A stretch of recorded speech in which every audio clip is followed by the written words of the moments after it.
Hello, welcome to European Open Briefing for Tuesday, February the 5th. I'm Rafa Bajan, currency analyst at xm.com, and we're going to be having a look at what's happening in the currency markets today. So yesterday's positive risk sentiment is continuing today. We're seeing further gains in equity markets.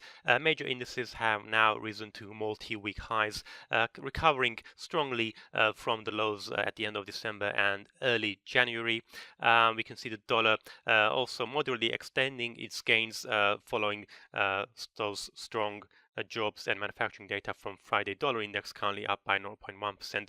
Dollar yen, we saw it briefly touching above the 110 level. European currencies, though, are continuing to drift lower on the back of a more strong US dollar. Euro down by 0.2% this morning.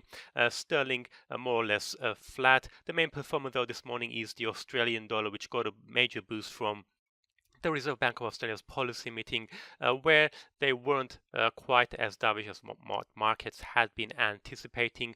Earlier, the Aussie had fallen sharply on the back of poor data out of Australia. The Kiwi also gaining some support from a stronger Aussie, though later on we're going to have the dairy auction coming into focus. The Kiwi currently trading around 0.6885 against the US dollar. And in commodities, we can see oil prices are down this morning, paring back some of the recent strong gains as we see tighter supply in the oil market. WTI trading around $54.44 a barrel, and gold.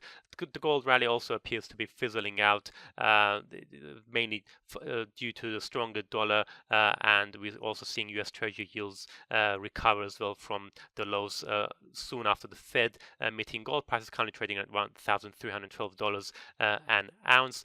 So Treasury yields had fallen sharply after the very dovish Fed meeting last week, but then we saw the strong jobs data and manufacturing PMI.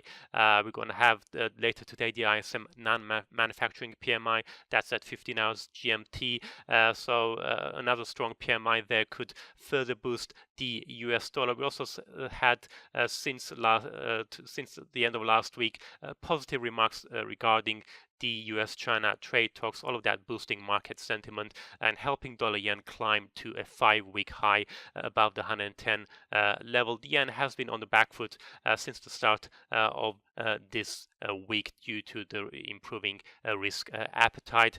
The Australian dollar also getting some helping hand from the better risk appetite, but mainly this morning that boost came from the Reserve Bank of Australia, where they, despite the weaker global growth outlook, they only modestly revised their growth outlook for the Australian economy. So that was markets were expecting a much bigger dovish shift. We didn't get that, so that's why we're seeing the Aussie shoot higher, currently trading around 0.7250. Despite the RBA more or less sticking to its current neutral stance, markets still expecting a 50% chance of rate cut by the year end. Earlier today, we did see disappointing retail sales and trade numbers for December.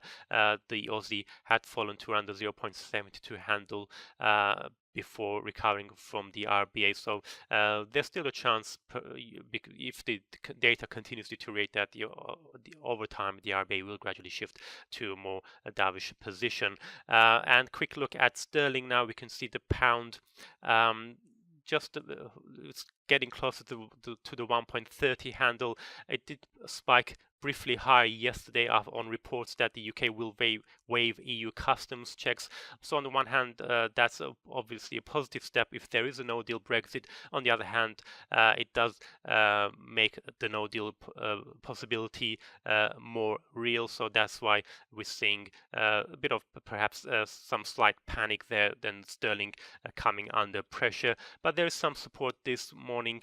We had comments from Angela Merkel and the EU's Brexit negotiator Michel Barnier, both signaling that alternate solutions to the Irish backstop are possible. So that's it from me. Thank you very much for watching and have a great day.